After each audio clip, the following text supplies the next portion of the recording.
the strange reason you never experience the present moment. Imagine that someone asks you a very simple question. What are you experiencing right now? You might look around and answer, I'm sitting here. I can see the room, I can hear the sounds around me, I can feel my body. It seems obvious you are experiencing the present, but there's a strange problem hiding inside that ordinary answer. By the time your brain becomes aware of something, that something has already happened. Light enters your eyes, sound waves reach your ears, nerves carry signals through your body. Your brain processes those signals, compares them with memories, predicts what they probably mean, and somehow turns all of this into the feeling that you are experiencing right now. But right now has no duration. The present moment, if we define it as the exact boundary between the past and the future, is almost impossible to grab. The instant you try to point at it, it has already become the past. So here's the strange question. If the present disappears the moment it arrives, what exactly are you experiencing when you feel present? This sounds like a philosophical puzzle, but it leads directly into neuroscience, psychology, physics, artificial intelligence, memory, and one of the deepest mysteries of consciousness. Because your experience of reality may not be a direct window onto the world. It may be something your brain constructs. And if that is true, then the person you think is simply looking out at reality may actually be living inside a carefully assembled model of reality. The unsettling part is that this model works so well that you almost never notice it. Your brain does not simply receive reality. We often imagine the brain as a kind of television. The world is outside. Information comes in through the eyes and ears. The brain receives the information, and then you watch the resulting picture. It is a useful picture. It is also misleading. Your brain does not passively record the world. It has to make sense of incomplete, noisy, constantly changing information. Consider your eyes. There is a blind spot in each of them where the optic nerve leaves the retina. There are no light-sensitive cells in that tiny area, and yet you almost never walk around seeing two holes in the world. Why? Because your brain fills in the missing information. If you stare at a simple scene, your experience feels continuous and complete, even though your sensory system is not giving you a complete picture. Your brain is constantly making educated guesses. It uses what you see now. It uses what you saw a moment ago. It uses memory. It uses expectations. It uses information from other senses. It even uses assumptions about how the world normally behaves. This is why you can recognize a friend in a crowded room even when you only see part of their face. Your brain is not waiting for perfect information. It is making a prediction. The same thing happens with sound. When someone speaks in a noisy restaurant, you can often understand their sentence, even when some sounds are covered by background noise. Your brain does not simply hear every sound independently. It tries to reconstruct the most likely message. This is incredibly useful. Without it, ordinary life would be exhausting.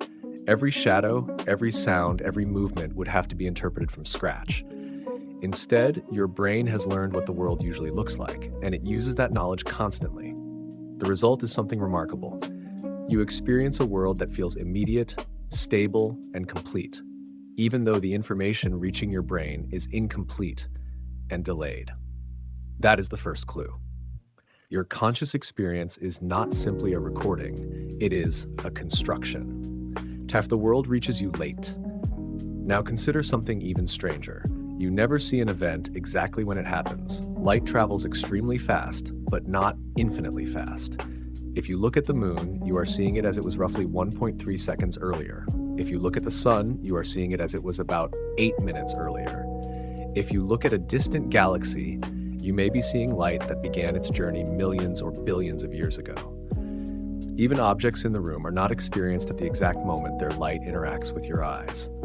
There is always some delay. Your nervous system adds more delay.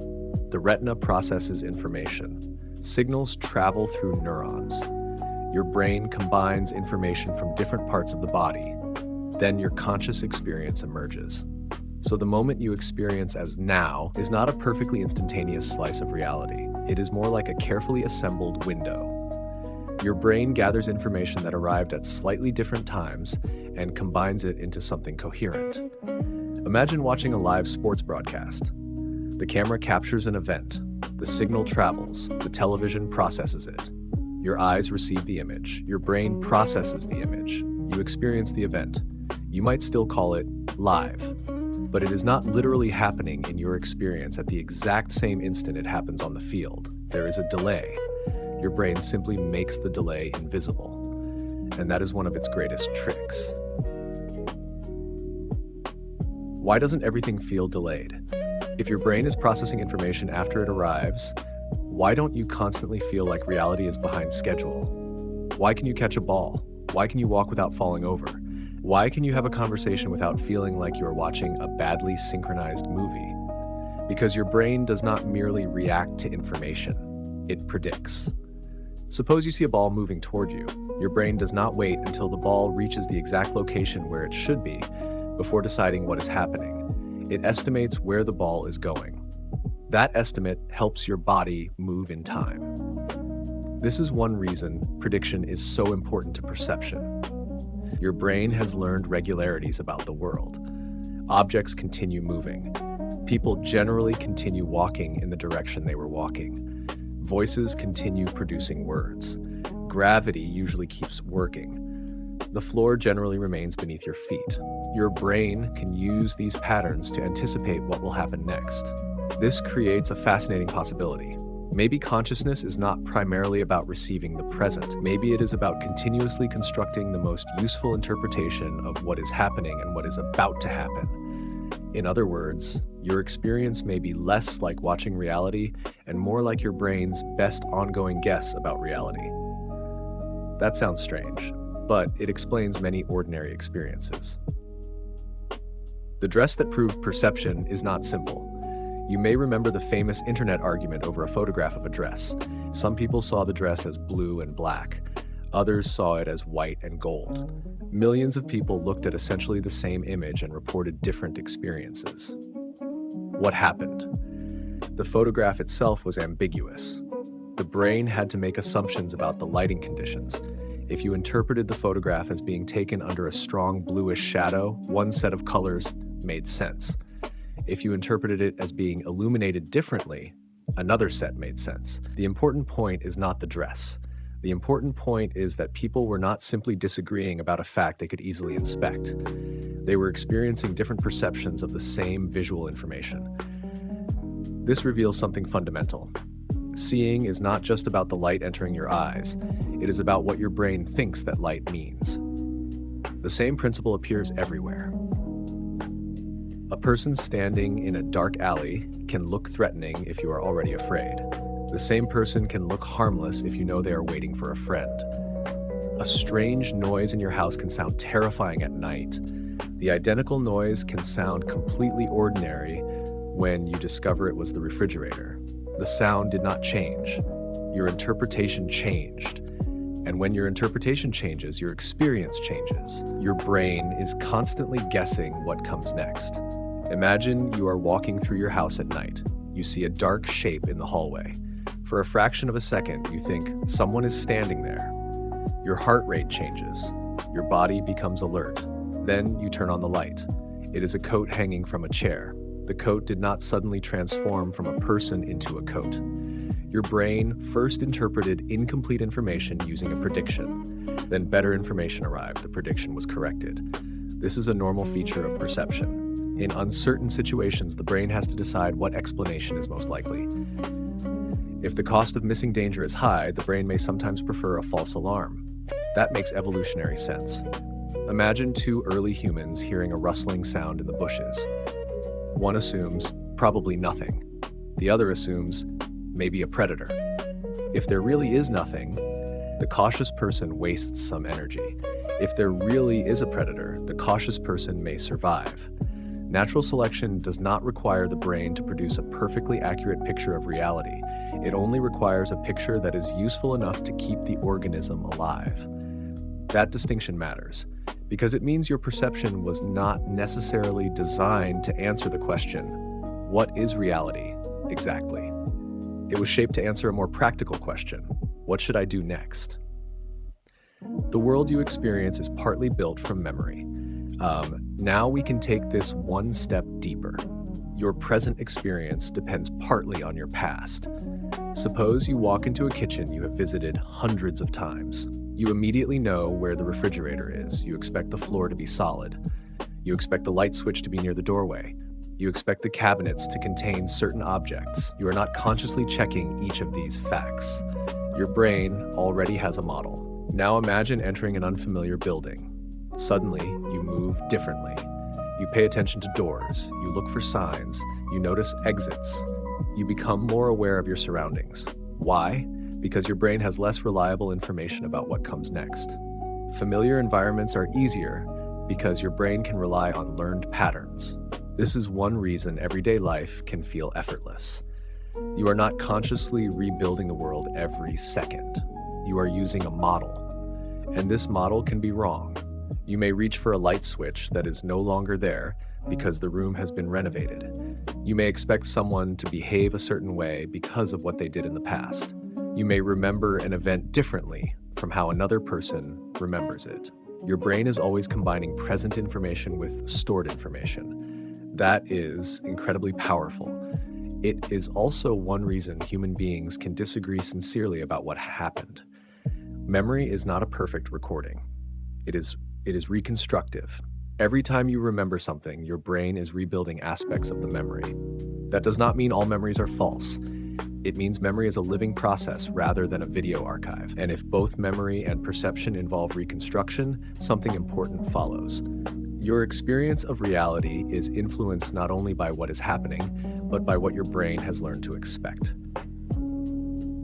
The brain can make you feel something that isn't there. This becomes especially obvious in unusual situations. Consider the famous phenomenon of the phantom limb. Some people who have lost an arm or leg continue to experience sensations that seem to come from the missing limb. They may feel that the limb is still there. They may experience movement. They may even feel pain. But the physical limb is gone. How can that happen? Because the brain's representation of the body is not identical to the body itself. Your brain maintains a working model of your body. It needs to know where your limbs are. It needs to coordinate movement. It needs to integrate touch, vision, balance, and other signals. When the physical body changes, then the brain's model does not necessarily update instantly or perfectly. This helps explain why the experience of the body can become surprisingly complicated. You do not consciously experience every nerve signal. You experience an organized sense of being a person located inside a body. That feeling seems completely obvious, but it is built from many systems working together. This becomes even stranger in experiments involving illusions of body ownership. In the so-called rubber hand illusion, people can sometimes begin to feel that a visible fake hand is part of their own body when visual and tactile information are arranged in a convincing way. The fake hand is not physically attached to them, but their brain can temporarily treat it as part of the body model. Again, the lesson is not that the brain is stupid, quite the opposite. The brain is doing exactly what it normally does. It is trying to combine different signals into one coherent explanation. When the signals are manipulated, the experience changes. So where does consciousness fit? Now we reach the difficult part. We can explain many things about perception. We can study how sensory information travels. We can observe how the brain processes signals. We can identify networks involved in attention, memory, decision-making, emotion, and language. But one enormous question remains. Why does any of this feel like something? Why isn't the brain simply processing information in the dark? A computer can process numbers, a thermostat can respond to temperature, a camera can detect light, a robot can recognize objects. But human beings do not merely process information. We have experiences. Red looks like something.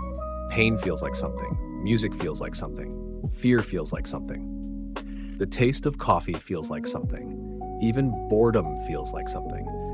This is sometimes called the hard problem of consciousness. The basic question is, why should physical processes in a brain produce subjective experience at all? There are theories. Some researchers think consciousness emerges from complex information processing. Others think it depends on the way different brain systems communicate. Some theories focus on attention and global access to information. Others propose that consciousness has a deeper connection to the structure of information itself. Philosophers disagree about what exactly needs explaining. Scientists continue investigating which brain processes correspond to conscious experiences, but there is no universally accepted answer that explains everything. And this is where we have to be careful.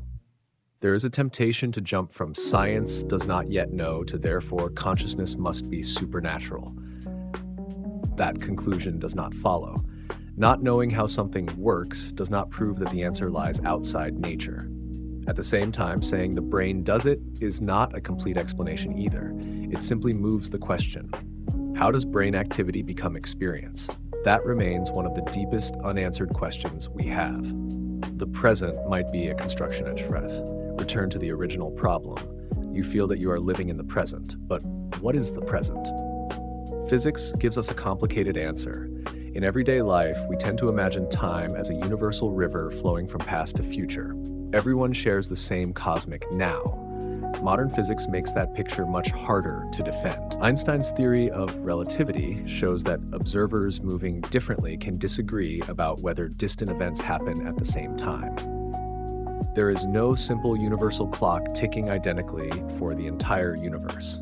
This does not mean that time is imaginary. It means our everyday intuition about time is incomplete. And there is another important distinction. Physics and consciousness are asking different questions. Physics studies how time and events behave in the physical universe. Neuroscience studies how brains create experiences of sequence, duration, memory, and change. Your feeling of now is a feature of your experience. It does not automatically tell you how time itself fundamentally works. That distinction is easy to miss. We often assume that because time feels like a flowing river, the universe itself must contain a river called the present. Maybe it does, maybe it does not. The evidence does not allow us to simply assume that our subjective experience is a perfect picture of the underlying structure of reality. Why time feels like it flows. Think about a song. A single note by itself is not a melody. A melody requires relationships between notes. The note you hear now is understood partly because of the notes that came before it and your expectations about what might come next. Something similar may happen with your experience of time. You do not experience isolated instants. You experience change. You remember what just happened. You perceive what is happening. You anticipate what might happen. Your brain connects these processes into a continuous experience. That continuity may be why time feels like it flows. But notice something fascinating.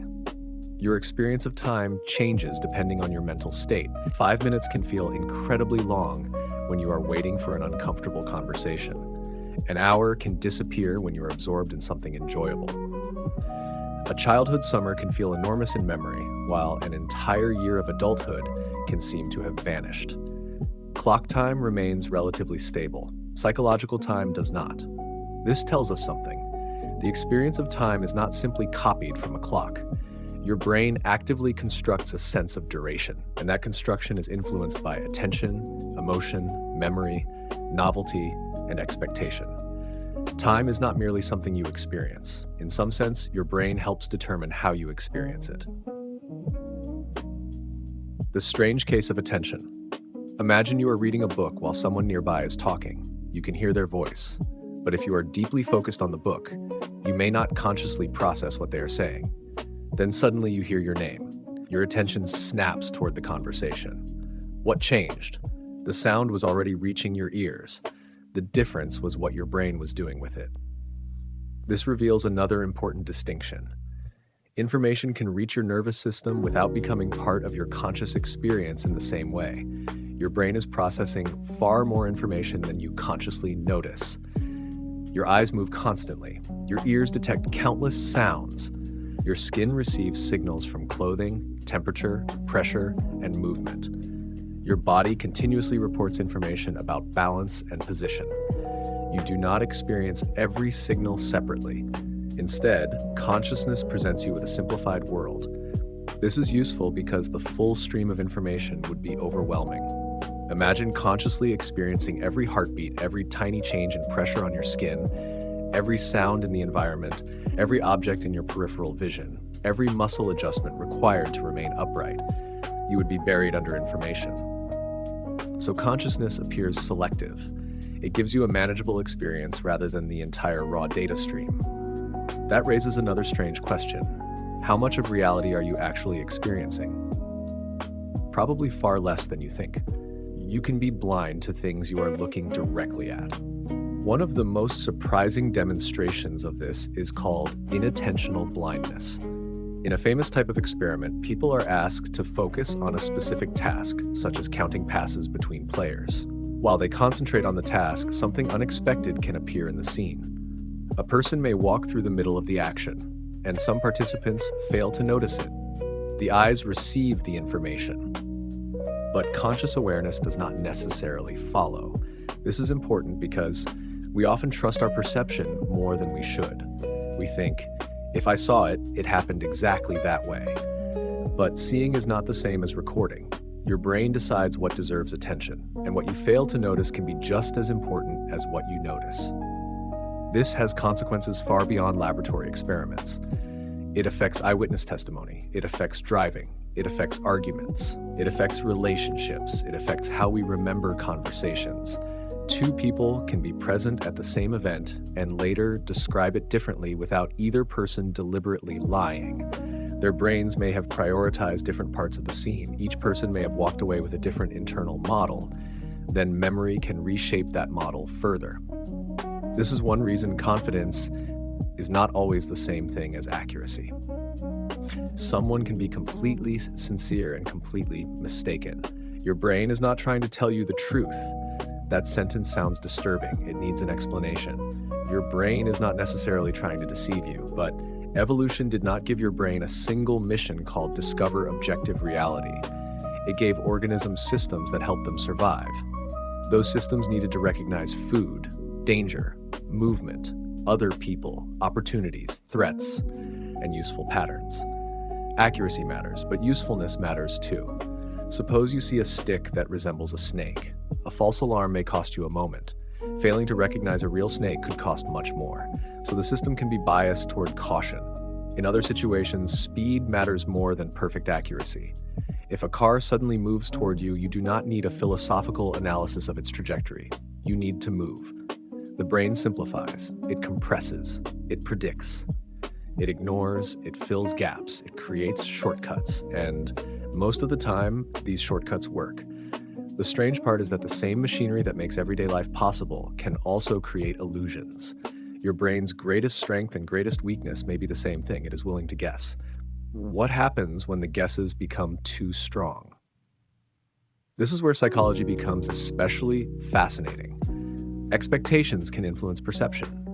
If you strongly expect something, ambiguous information may be interpreted in a way that fits the expectation. This happens in ordinary life.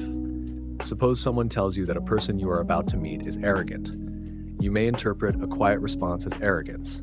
If you were told the same person is shy, you might interpret the exact response as nervousness. The behavior has not changed. The story surrounding the behavior has. This does not mean that reality is whatever we want it to be. There are real events, there are physical objects, there are other people with their own thoughts and intentions, but our access to those things is filtered through interpretation. That is why two people can look at the same political event, conversation, or social interaction and come away with dramatically different understandings. Each brain is bringing a history to the moment, and the present is never experienced by a completely blank mind. The danger of living inside your predictions. There is a deeper psychological consequence. If your brain constantly predicts what will happen, then your expectations can become self-reinforcing. Suppose you believe people dislike you. You enter a room expecting rejection. Someone looks away. You interpret it as evidence. Someone else does not start a conversation. More evidence. Someone smiles at you, but you assume they are being polite. The prediction survives. This does not mean the belief is necessarily false. Maybe some people really do dislike you. The point is that once a prediction becomes strong, ambiguous evidence can be interpreted in ways that protect the prediction. The brain is good at finding patterns. Sometimes it finds patterns because they are really there. Sometimes it finds them because patterns are easier to perceive than randomness. This is one reason humans are so attracted to stories. Stories connect events. They give causes. They give motives. They create meaning. A collection of unrelated events feels uncomfortable. A story makes it understandable. And when something is understandable, it often feels true. Those are not the same thing. This may explain why conspiracy theories can feel so convincing. Conspiracy theories are a particularly powerful example of the human need for explanation. A conspiracy theory typically takes a set of events and connects them through hidden intention. Instead of, this happened, then this happened, and we do not fully understand why, the theory says, these things happened because someone secretly caused them. That structure is psychologically powerful. It transforms uncertainty into a story. But the existence of a satisfying story is not evidence that the story is true. Some real conspiracies have happened. Governments, corporations, criminal groups, and other organizations have sometimes hidden information or coordinated actions in secret. That is documented history. But this does not mean every unexplained event is evidence of a hidden group. A responsible approach is to ask, what is actually documented? What evidence supports the claim? What evidence contradicts it? What would we expect to see if the theory were true? Are there simpler explanations? Could ordinary mistakes, incentives, coincidences, or institutional failures explain the same evidence? This is another example of the difference between perception and reality. The human brain is extremely good at creating connections. Sometimes those connections reveal something real. Sometimes they reveal what we expected to find. The mind hates an empty space. Uncertainty is psychologically uncomfortable. Imagine hearing a loud crash in the next room. You do not know what caused it. Your brain immediately begins generating possibilities. A window broke. Something fell. Someone entered the house. The dog knocked something over. A shelf collapsed. You may feel a strong need to know. That need is not purely intellectual. Uncertainty can trigger anxiety. A definite explanation, even a bad one, can feel better than no explanation. This may help explain why humans have created myths, religions, supernatural stories, philosophical systems, scientific theories, and conspiracy theories throughout history. They are not all equivalent. Some are based on careful evidence, some are cultural stories, some are philosophical arguments, some are unsupported beliefs, but they share a human impulse. We want known to become understandable. There is nothing inherently foolish about that. It is one of the engines of civilization. Science itself is, in part, a disciplined attempt to turn uncertainty into knowledge. The difference is that science has developed methods for checking whether our explanations survive contact with evidence. The desire to explain is universal. The challenge is learning when our explanation is actually justified. Could reality itself be a prediction? Now we can approach one of the strangest ideas. Some theories in neuroscience describe perception as a process in which the brain continually generates predictions and compares them with incoming information. In simplified terms, the brain might be doing something like this. What do I expect to see? Then, what information is different from my expectation? Then, update the model. This does not mean your brain literally thinks these sentences. It is a way of describing the process. Imagine looking at a familiar chair. Your brain already knows what chairs generally look like. The visual information confirms most of the prediction. Very little needs to change. Now imagine seeing an object you have never encountered before. Your brain has less prior knowledge. The incoming information becomes more important. The balance shifts. This helps explain why familiar things can become almost invisible to attention. You do not need to consciously rediscover them. Your brain already has a model, and that raises a profound possibility. Maybe perception is not the brain constructing reality from nothing. Maybe it is the brain constantly adjusting a model that sits between you and reality. You never experience the world without interpretation. You experience the world through interpretation. That does not mean the external world is imaginary. It means your experience of the external world is mediated. There is still a mountain outside the window. But the mountain you consciously experience is a brain-generated experience caused by light, memory, expectation, attention, and many other processes. The physical mountain and your experience of the mountain are related. They are not identical. What would reality look like without a brain? This is almost impossible to imagine. Take color. You might think objects simply possess colors. A red apple is red. but color as you experience it depends on how your visual system responds to particular patterns of light. The electromagnetic world contains wavelengths. Your nervous system turns some of those patterns into experiences we call red, green, blue, and so on. The physical properties are real, but the subjective quality of color is part of your experience. Now, consider sound. Outside your brain, there are pressure waves traveling through air. Inside your experience, there is a voice, a piano, thunder, or a laugh. The physical process and the conscious experience are connected, but they are not the same description of reality. This is why philosophers sometimes ask questions like, if a tree falls in a forest and nobody is there, does it make a sound? The scientific answer is straightforward if sound means pressure waves. Yes, the waves exist. But if sound means the conscious experience of hearing, then there is a different question. Without an observer, are there pressure waves? Yes, but is there the subjective experience of sound? Probably not in the ordinary sense. This simple thought experiment reveals a deep distinction. The world may contain events, while experience contains interpretations of those events. The color red may not exist in the way you think. Imagine two people looking at the same red object. Both agree it is red. But how do we know their private experience of red is identical? We cannot directly compare conscious experiences. You can tell me what red looks like to you. I can tell you what red looks like to me. We use the same word. We point to similar objects. We can agree on wavelengths and physical measurements, but I cannot climb inside your consciousness and inspect your experience. This is sometimes called the problem of other minds. You assume other people are conscious because they behave like conscious beings. You cannot directly access their experience. The same is true in reverse. Other people cannot directly access yours. This creates a strange privacy at the center of existence. Your entire life is lived from inside one particular point of view. You can learn about other minds. You can communicate with them. You can empathize with them, but you never completely escape your own perspective. That is perhaps one of the most ordinary and mysterious facts about being human. And then there is the self. You may now be wondering, if perception is constructed, what about the person doing the perceiving? Who is having the experience? It feels obvious that there is a you sitting behind your eyes, a central observer, a little self watching the world. But when scientists examine the brain, they do not find a tiny person sitting inside it.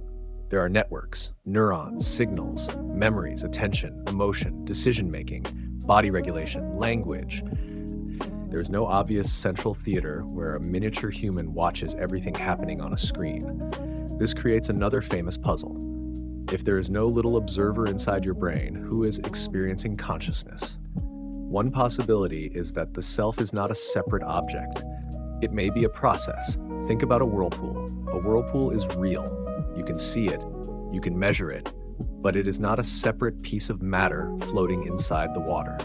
It is a pattern created by water moving in a particular way. Your sense of self might be somewhat similar.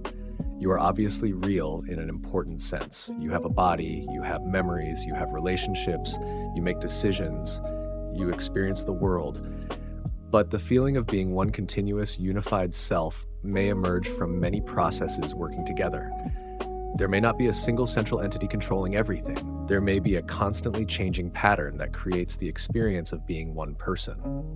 The self changes more than it feels. Think about who you were 10 years ago. Your body changed, your beliefs changed, your relationships changed, your fears changed, your goals changed, your knowledge changed. Some memories disappeared, new memories appeared, and yet you still feel like the same person. Why? Because the brain is extremely good at creating continuity. It connects your present self to your past through memory. You tell yourself a story. I was that person. I went through those things. That happened to me. My life continued from there to here. That story is essential. Without some sense of continuity, ordinary life would become difficult. But the continuity is not perfect. You are not literally the same physical organism you were as a small child in every meaningful sense. You are a changing system, yet consciousness gives you a strong feeling of persistence. Again, the brain turns change into continuity. What if your brain is constantly correcting itself?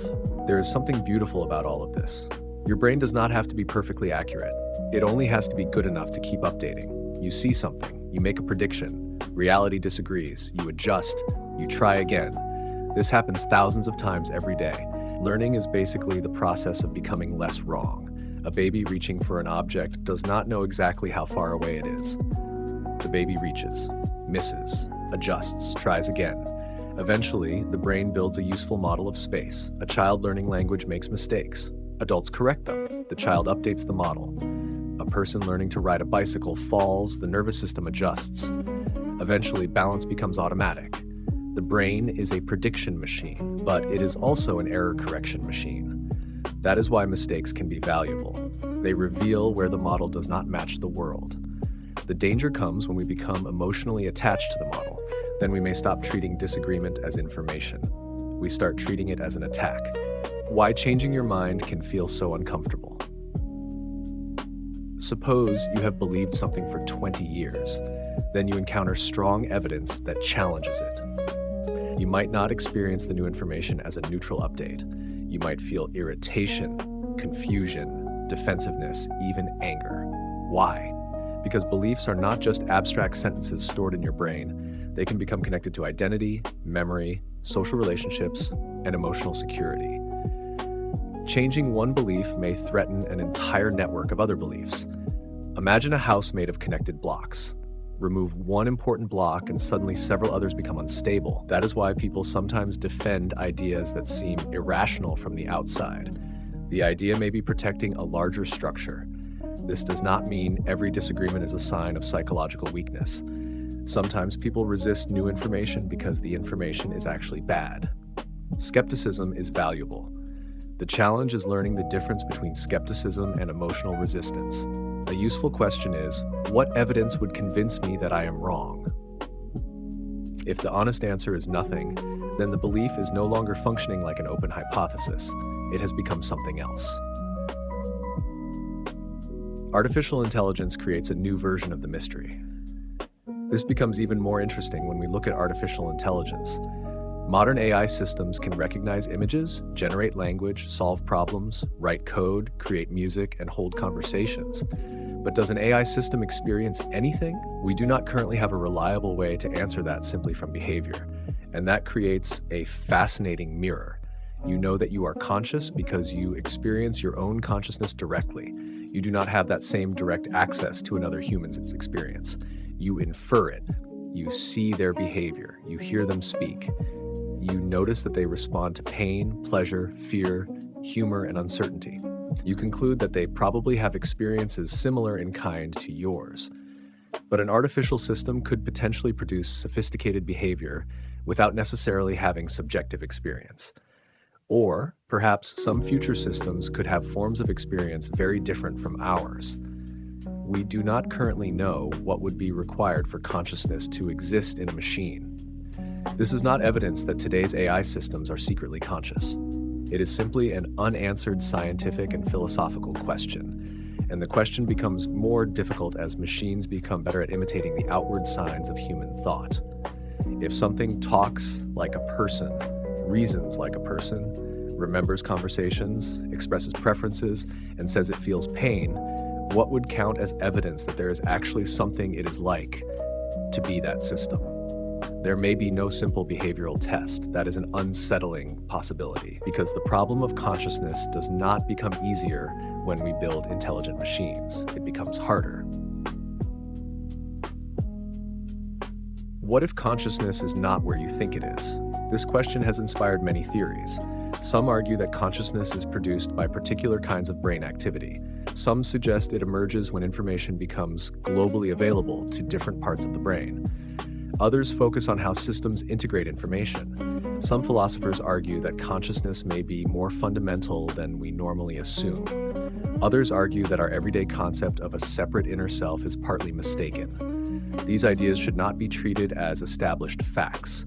They are attempts to explain something we still do not fully understand, and there is an important lesson here. When we reach the edge of knowledge, we should not confuse imagination with discovery. It is perfectly reasonable to ask whether consciousness could work in ways we do not yet understand. It is not reasonable to pretend we already know the answer. The unknown is not an invitation to believe anything. It is an invitation to investigate. The simulation idea is even stranger.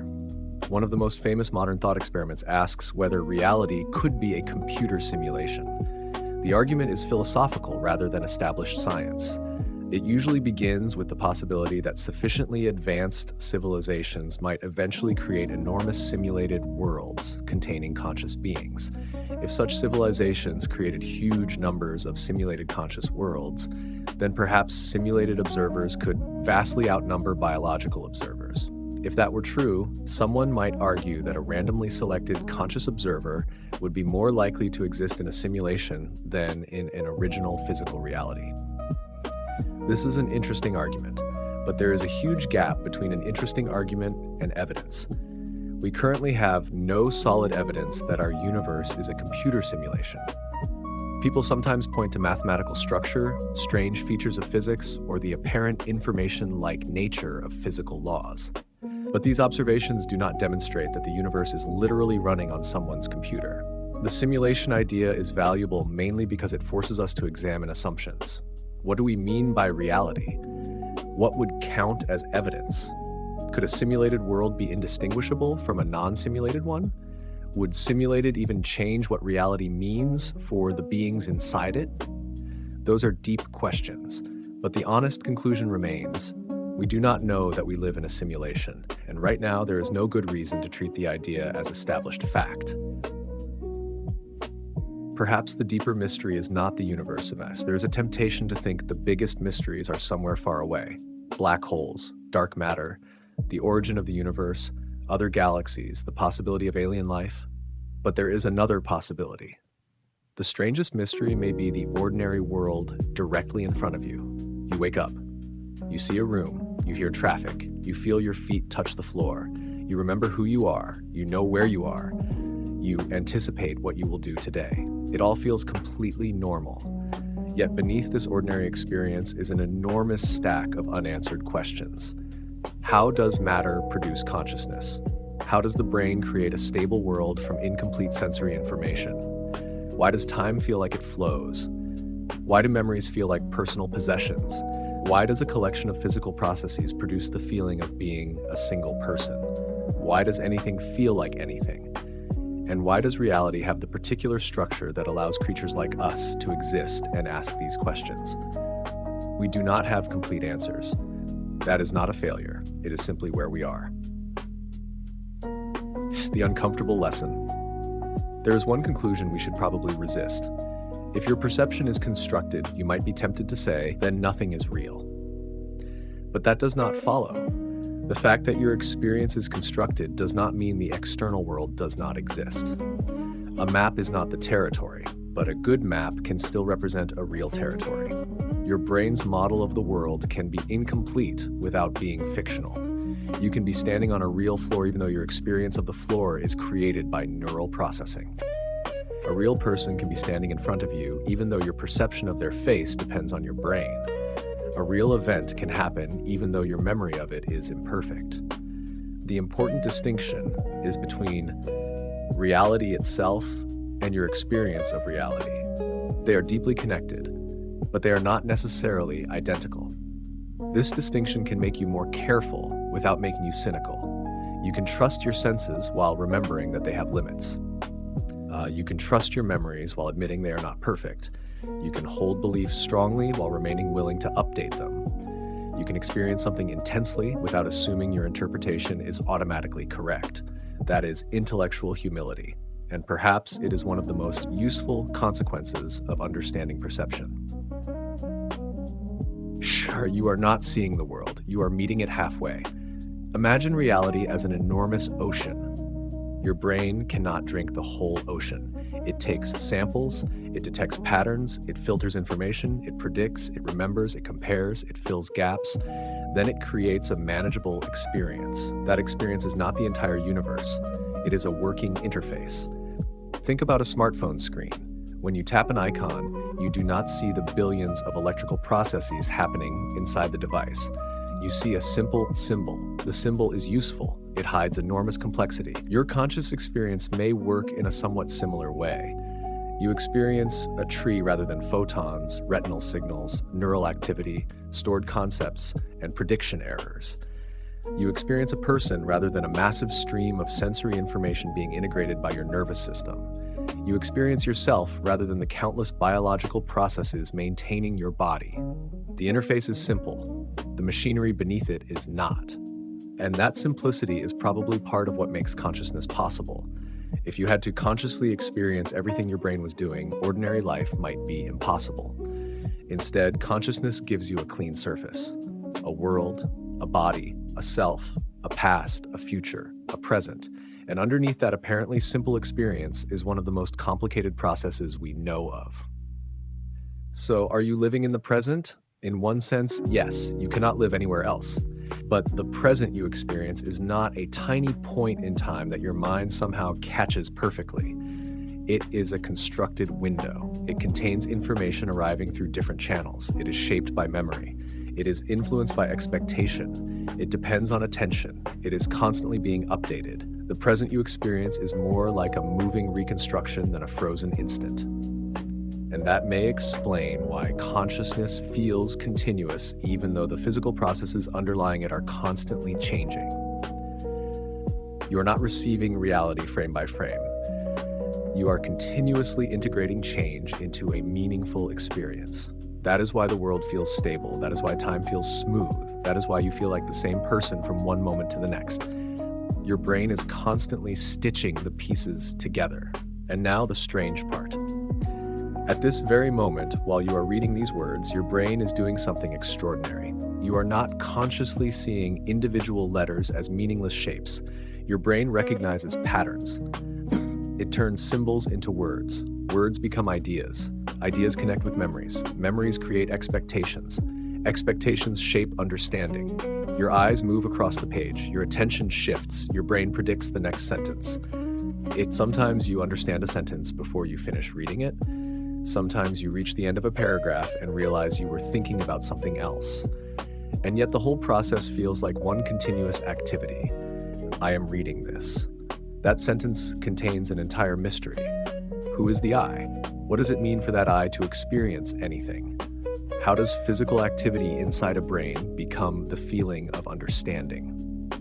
How does the brain create the sense that there is a world outside and a self inside? We can study pieces of the machinery. We can map brain activity. We can conduct experiments. We can build increasingly sophisticated theories.